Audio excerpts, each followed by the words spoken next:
Welcome. If you want to clone apps in your Xiaomi Mi 10T Pro, at the first you have to go for the settings, next scroll down, go for the apps, select dual apps, and right now, for example, you can copy Instagram application. So click to dual apps switcher, then turn it on. Now just wait a little bit and click on the notification, then go back. Let's open first application. As you can see right now, we are logging to account.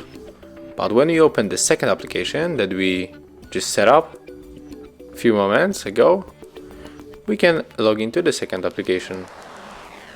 So thank you guys for watching, leave thumbs ups, comments and subscribe to our channel.